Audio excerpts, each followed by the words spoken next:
Hi, everybody. Welcome to another weekend review. It is the weekend here on the East Coast. It is after 12 midnight, and I'm just going to come here. I know I have not been live on this Instagram for about over 2 weeks. It's just been busy. My life has been busy. My life has changed a little, but I am still here. So I'm just going to come with this live, and I'm not going to be as long because it is midnight, after midnight over here, so I'm just going to be really quick. You know, COVID is still out here. The numbers of COVID, I'll post it on my stuff, but the numbers of COVID are pretty much still the same. Nothing has changed, even though the numbers of fatalities have increased. The numbers of cases are still not reported, still have not changed. And the vaccinations still have not changed. So my recommendation for everyone is, if you have not got vaccinated, please get vaccinated, because there is a summer surge. And to continue to wear your mask in large crowds and enclosed spaces, especially if you're on a train or on the plane or in any public transportation area. If you're in a large crowd, as I mentioned, or at a large concert, make sure you wear your mask, wear a surgical or N95, which is highly recommended. But if you can't find no N95s, because it's very hard to find in some stores, you wear surgical. That's important. It may not look the coolest, but it's the safest out here, especially safe from COVID, because the strains are getting more dangerous. And if you're not vaccinated, you're more susceptible of getting those dangerous symptoms. So please wear your mask. Now, turning into politics, the news cycle has been driving me crazy over the last 2 weeks or more. It's annoying as hell. We all know both candidates are old. It's not everybody's choices. I get it. I understand it. I completely understand. However, it's a choice between good and evil. It's a choice between having a democracy, having your fundamental rights, having your civil rights, and having your reproductive rights, having your rights to live as an American citizen, versus living under a dictatorship, living under an authoritarian regime, and possibly being subjected in the middle of a Cold War Part 2. And I'm more worried about the foreign threat that is supposed to be coming here soon, like another Cold War, nuclear war that can rise, because you have a little man in Russia who is willing to start another nuclear war, trying to take over countries and just trying to have their whole influence around the world, trying to be the next superpower, a superpower over America. That's what we're dealing with on that side versus the side of democracy. Like I said, both candidates are older. The current incumbent is older and is over 80 years old, but had a successful administration. Had a successful administration of making sure to curb a pandemic that was deadly, getting America back with the economy. We're still in a slow recovery, but we're doing better than most countries right now. You know, there is job growth. However, you know, some people still not feeling it in terms of the inflation. It has slowed, but people still not feeling it. But it's going to take time. It's a slow recovery like it was back in 2009, 2010.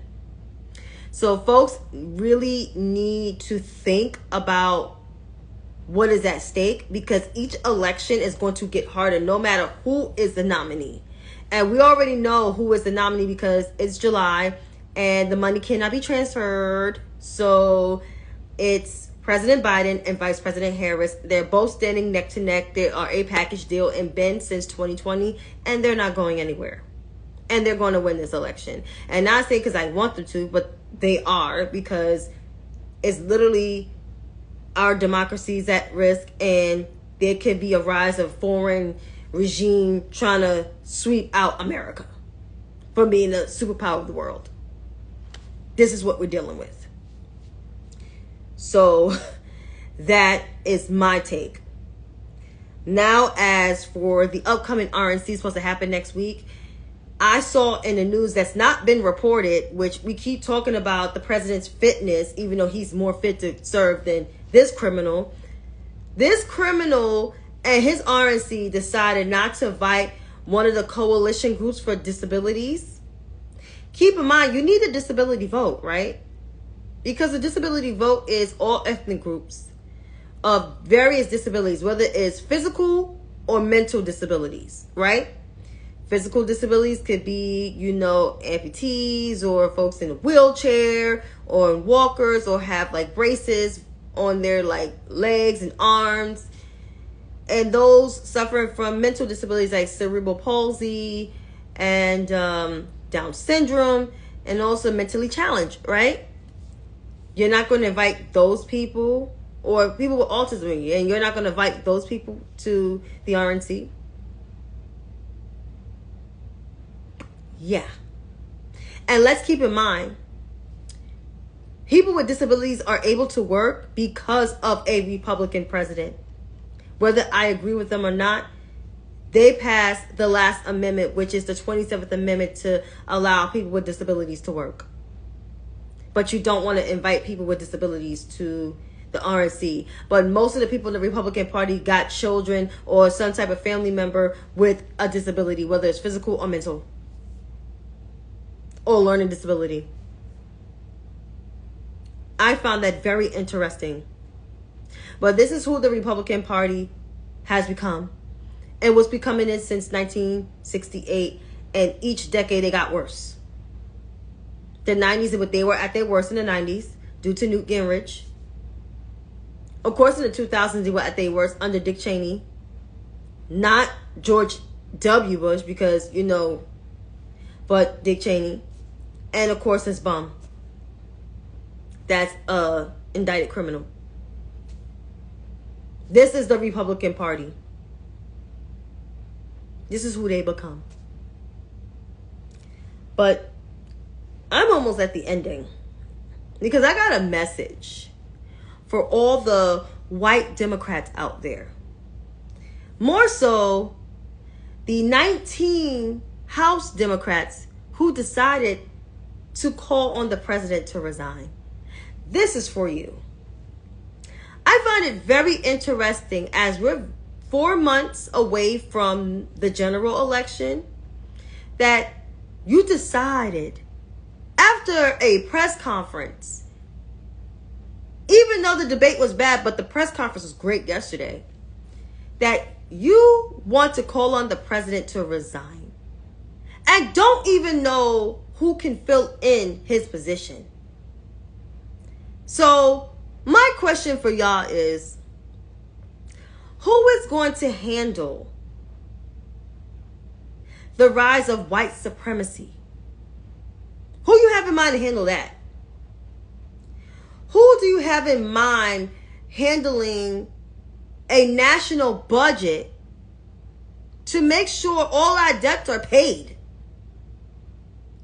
Who will you have in mind to handle any policies that's going to trickle down and affect different ethnic groups, just to make sure they have their fundamental freedoms? Or better yet, who do you have in mind to handle the rising threat of our foreign adversaries? You want to know who our foreign adversaries are? Because I think some of y'all serve on the Intel Committee. Russia, China, Iran. Because we got rising threats happening. Because who do you have in mind that's going to get a ceasefire deal? Keep in mind, the president has been laying out the framework of a ceasefire deal for like about a couple of weeks now, almost over a month, pretty much. Or deal with the situation in Ukraine. Who do you have in mind to fill in those shoes? Because if you're thinking about any governors for any of these states, and there's no disrespect to them, I don't think they're fit to handle any of these things. So who do you have in mind to handle this? I want to know.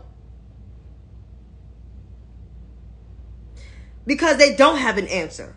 So you 19 House Democrats that's calling for the president to step down, I would advise you to give me a name of who can replace this president, because y'all have nobody in mind.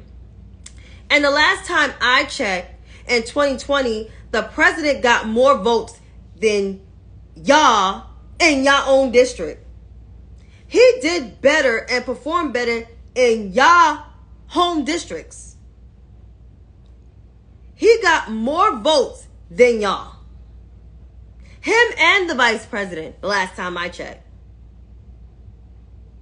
So you think your statements of calling the president to step down as good for democracy, you're only making it worse, not just only for the president, the vice president, and your fellow House Democrats serving in office and your fellow Senate Democrats, you're making it worse for yourself and your constituents.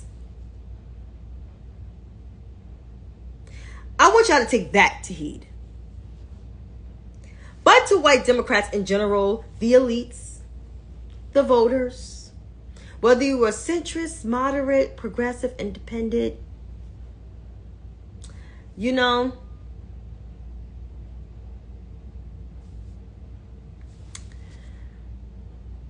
President Joseph Robinette Biden has done successfully well as the president of the United States. Probably next to FDR, more so LBJ. Yeah. 60-something year difference, right? Has done more for the American people than some of the presidents y'all elected in the past. And let's not go there, because I can go there, but that's a whole nother thing. The fact that y'all want to throw governors of Democratic states as potential nominees, saying it will unite the country. Out of three of them, only one of them really has a strong black base. And even I think it needs to be widened even more. But that's just me. The only one that has a coalition of voters of different ethnic groups and different political ideological groups is President Joseph Robinette Biden Jr. and Madam Vice President Kamala Devi Harris. None of your faves don't have that kind of coalition. Can they build that over time? Absolutely. But can they build that in a matter of months? Hell no. No, they can't. So this is our ticket. This same ticket helped us got out of COVID, got America back on track. And yes, they got more work to do, but so far they have performed well versus the previous administration, who led us not only into a bad pandemic, but hurt the country morally bankrupt us. So if y'all want black and brown people to take y'all seriously as voters, if you want our trust, then I would advise you to vote for the Biden and Harris ticket. And that goes for the young people. But I'm not telling this to the young people, because the young people are actually going to do what they're supposed to do. It's some of you, quote unquote, fiscal, conservative, independent, socially, whatever you call yourselves out there. It's y'all. And y'all need to get your shit together. Because if you don't get your shit together, you're going to be living under a criminal administration. A criminal administration that's an authoritarian administration. And I'll leave it as that. But you folks, you have a lovely night. And just remember that it's going to take all of us to save our democracy and to preserve it. Because if we don't preserve our democracy, it's going to fall. America the Beautiful will be America the Crap Show. That's my take. Have a good night, y'all. Be well.